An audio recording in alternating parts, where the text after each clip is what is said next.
Adi Shankaracharya was born more than 1200 years ago in a small village called Kaladi in Kerala. His parents were Shivaguru and Aryamba. They were deeply spiritual and raised him with great love and devotion. Even as a little boy, he was extremely intelligent, kind, and full of devotion. By the age of 8, he had already mastered the Vedas and scriptures. It is said that learning one Veda can take a lifetime, sometimes 48 years or more, and mastering all 4 Vedas could take over 200 years. Yet Adi Shankaracharya grasped them all by the age of 8. Such brilliance can come only through divine grace. He wasn't just a boy. He was born a spiritual master sent with a divine mission to unite and uplift India's spiritual path. At that time, people were divided by rituals, confusion, and many misunderstood beliefs.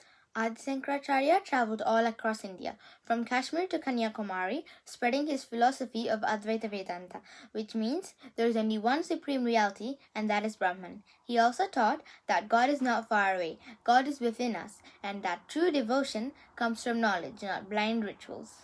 Along his journey, Adi Shankaracharya debated with many great scholars and pandits from different traditions and beliefs. It is said that he defeated 72 leading scholars across India, not through pride or argument, but with clear logic, deep compassion, and spiritual wisdom. One of the most famous was Mandana Mishra, a master of ritualism and philosophy, who later became his disciple and took the name Sureshwara. These debates weren't for ego, they were to bring spiritual clarity across the land. Adi Shankaracharya didn't just give speeches. He wrote beautiful commentaries on the Upanishads, the Bhagavad Gita, and the Brahma Sutras, and brought harmony among various traditions of worship.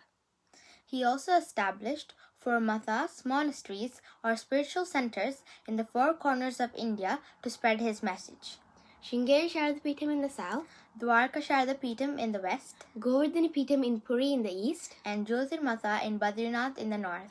To carry forward his teachings, he appointed 4 brilliant disciples, Padmapada, Hastamalaka, Totaka, and Sureshwara. Each of them was a shining example of devotion and wisdom. These mathas continue to preserve and share his teachings even today. His most famous verses, like Bhajagovindam and Nirvana Shatkam, remind us to focus on truth, knowledge, and love for God rather than being trapped by temporary worldly things. Even though he lived for only 32 years, his life and wisdom continue to guide millions of people around the world. He wasn't just a saint. He was a reformer, a philosopher, and a poet. Even today, more than 1200 years later, temples across India still follow the rituals and traditions he established. Adi Shankaracharya's teachings are timeless, honored by our ancestors, practiced by our parents, followed by us, and destined to inspire generations to come. That is why he is rightfully known as Jagat Guru, the Guru of the entire world. Let us remember his golden words. Brahma Satyam Jagat Mithya, Jivo Brahmaiva Na Apra. The Supreme is real, the world is an illusion, and the Lord is none other than Brahman. Let us all try to live a life of truth, learning, discipline, and devotion, just like Adi Shankaracharya taught us.